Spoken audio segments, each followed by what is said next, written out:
Iya, dialog kita kembali lanjutkan. Tadi Pak Arief masih bersama kami. Pak Arief, tadi Anda mengatakan bahwa ini adalah usulan dari SKPD. Lalu kemudian apakah kemudian DPRD bisa menolak apa yang diinginkan oleh SKPD? Kita ke Ibu Yeni.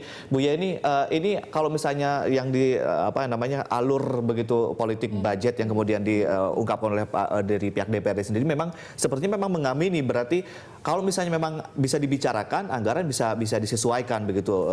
Ada beberapa hal yang dicoret begitu. Komentar Anda, Pak. Nah, ini sebenarnya mengamini apa yang disampaikan oleh Pak Tubagus ya mengenai persoalan membahas ya APBD. Nah, sebenarnya titik tekannya adalah pada saat membahas DPRD harus mencoba untuk mengefektifkan fungsi budgetingnya. Apakah alokasi-alokasi anggaran yang disampaikan oleh kawan-kawan SKPD itu menjawab prioritas program di dalam KUAPPAS, termasuk KAK atau kerangka acuan kerja yang dibuat oleh SKPD, begitu. Sehingga apa? Dana-dana yang dianggap yang tidak sesuai dengan prioritas atau boleh dikatakan adalah dana siluman yang dikatakan oleh Ahok itu. Dulu dana siluman itu keluar dari masyarakat dan juga dari media, bukan dari Pak Ahok katanya. Pak Ahok mengatakan seperti itu. Bahwa media mengemasnya menjadi dana siluman kan begitu. Iya, dana siluman itu adalah dana siluman yang kita anggap itu adalah dana yang tidak jelas. Bukan, ya tidak jelas dan tidak menjawab prioritas program yang sudah disetujui atau disepakati pada saat KUAPPAS yang diturunkan ke dalam KAK. KAK itulah yang kemudian secara rigid dituangkan di dalam RKA SKPD yang dibahas oleh kawan-kawan DPRD. Seharusnya fungsi budgetingnya itu juga harus berjalan dengan cukup baik, mencoba untuk membahas, mengkoreksi kan begitu, bukan menitipkan program-program di luar dari kebijakan umum anggaran. Dan itu memang apa yang dititipkan di luar kerangka kerja dari SKPD sendiri begitu. Ya, ada temuan mungkin yang bisa dikeluarkan di sini atau bisa diungkapkan di sini. Nah, kalau kita bilang bahwa ada beberapa ya alokasi anggaran yang mengarah sebenarnya tidak sesuai dengan prioritas-prioritas program. Kayak kita contohkan bahwa seperti di pendidikan, di beberapa sekolahan membutuhkan rehab sekolah, kemudian pengadaan sekolah, terus penambahan daya listrik, tetapi di sini kan lain yang diberikan kepada dana-dana yang tiba-tiba muncul itu. UPS. Iya, UPS. Kemudian seharusnya itu kan diprioritaskan pada program-program yang benar-benar dibutuhkan begitu. Akhirnya kan masyarakat ataupun teman-teman Pemprov begitu kan akhirnya menilai apakah program-program ini itu sebenarnya konsisten tidak dengan prioritas-prioritas yang dibutuhkan. Setelah kemarin kan Ahok mencoba untuk duduk bersama dengan semua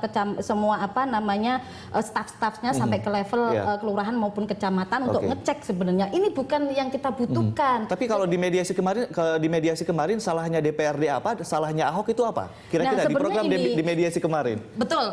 Ini sebenarnya berawalnya begini, kita menilai bahwa komunikasinya saja sebenarnya yang marah-marah itu mungkin ya. Sebenarnya ini bisa diselesaikan dengan kepala dingin begitu kan. Kita lakukan bahwa kita cobalah bedah bareng-bareng apa yang dianggap ini menyalahi prosedur begitu kan. Kira-kira apa yang bisa kita lakukan untuk mencoret dana yang tidak sesuai dengan prioritas-prioritas yang sudah ditetapkan di dalam KUAPPAS, baik itu dari eksekutif maupun legislatif. Kita harus konsisten begitu loh dengan kebijakan umum anggaran yang sudah kita ke Pak Arief kembali. Pak Arief, sebentar Pak, ini dulu. Yang tadi saya mencoba untuk menyambung dari ini ya Pak Arief, bahwa kita tegaskan Pak Arief bahwa DPRD itu tidak mempunyai kewenangan sampai membahas ke Satuan 3. Itu sesuai dengan Undang-Undang MD 3 nomor 17 tahun 2003. Begitu, itu yang harus dipahami. Artinya menyalahi konstitusi begitu. Iya, Satuan 3 yang sudah diketok palu oleh MK itu memang seperti itu. Itu tidak bisa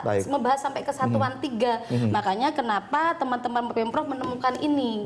Kalau kita menilainya dalam sisi itu juga begitu loh. Baik, kita ke Pak Arief. Pak Arief, dikatakan bahwa DPRD memang tidak punya kewenangan untuk sampai ke Satuan 3. Artinya bahwa sampai ke hal-hal teknis begitu ya, Bu Yeni. Apa komentar Anda, Pak? Salah itu.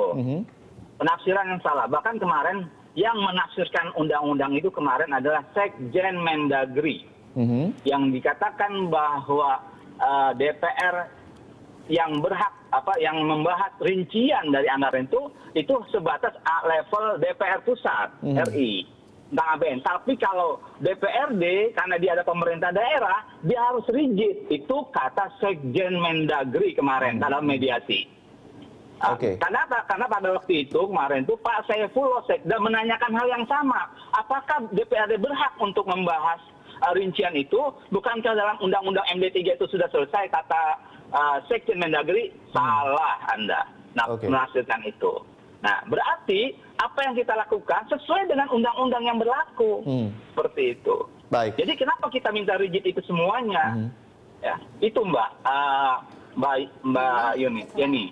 Nah, oleh karena itu, kenapa kita rigid seperti itu? Baik, Mbak Yeni mungkin mau tambahin? Mas Ade, menambahi ya Bapak ya. Ini juga kesalahan juga di dalam aturan-aturannya. Kalau Undang-Undang MD3 mengatakan begitu, seyogyanya bahwa di Kementerian Dalam Negeri tidak hanya menyampaikan secara lisan, tetapi memastikan bahwa itu di dalam undang-undangnya ada. Dan ini kan juga kegalauannya bukan hanya di DKI Jakarta, Bapak, tetapi hampir semua kabupaten kota itu adalah semua kabupaten kota itu mengalami kegalauan seperti itu. Apakah sampai Kesatuan 3 itu tidak secara rigid di dalam undang-undang, baik itu di dalam pengelolaan keuangan daerah maupun undang-undang yang baru di dalam pemerintahan daerah. Bu Yeni, gitu. mungkin ini masalah penafsiran undang-undang begitu. Tapi satu hal yang penting yang juga mungkin kita bisa highlight dari yang kita garis bawahi dari apa kata Pak Arief adalah pihak DPRD mau kok mencoret apa-apa yang memang dibilang tidak prioritas ketika memang bisa duduk bersama. Begitu ya Pak Arief ya?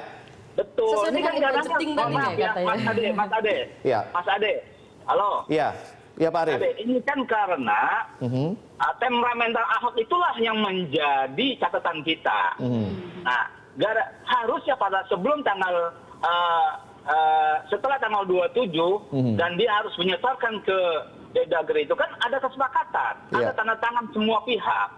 Nah, itu harusnya duduk bareng lagi, ngecek lagi, sesuai apa tidak dengan pembahasan yang ada. Harusnya itu dilakukan oleh pihak TAPD. Nah, tapi kenapa dia bercuap-cuap di media, bahkan menyalahkan kita, mengatakan kita rampok, garong, oknum segala macam. Itu kan sesuatu yang naif, malu kita. Baik, Pak Arief. Orang pemimpin DKI seperti itu. Pak Arief, ada informasi yang mengatakan bahwa kemudian DPRD kemudian mengajukan 4 tuduhan pada Ahok yang ada dugaan suap, pencemaran nama baik, lalu kemudian juga mengadukan ke Kemendagri masalah etika, lalu juga pemalsuan dokumen. Akan berujung seperti apakah nanti Pak kasus ini atau isu ini? Nah, ini kan ada 3 ya Mas ya. Ini kan ada pertama dalam hal ini pertama kita melihat ada sisi yang pertama administrasi, alur keuangan yang dibahas. Ini ranahnya Mendagri sekarang ini. Nah, yang kedua dan yang ketiga adalah masalah hukum dan politik. Baik. Nah, kalau masalah hukum ini temuan-temuan kita karena pada tanggal 6 dan tanggal 18 ternyata terbukti Ahok dan teman-temannya melakukan revisi APBD 2015 tanpa pembahasan dengan DPRD. Baik. Ini temuan kita, dan ini loh hukum. Tapi tujuan utamanya nanti apa Pak? Dari semuanya ini tujuan utamanya apa Pak? Ya, kita tetap di hak politik itu adalah melakukan hak angket, melakukan investigasi. Siapa nih yang melakukan ini? Siapa komandannya? Siapa yang melakukan perubahan? Dan siapa yang mengunci e-budgeting? Dan sejak kapan entry data itu sejak kapan?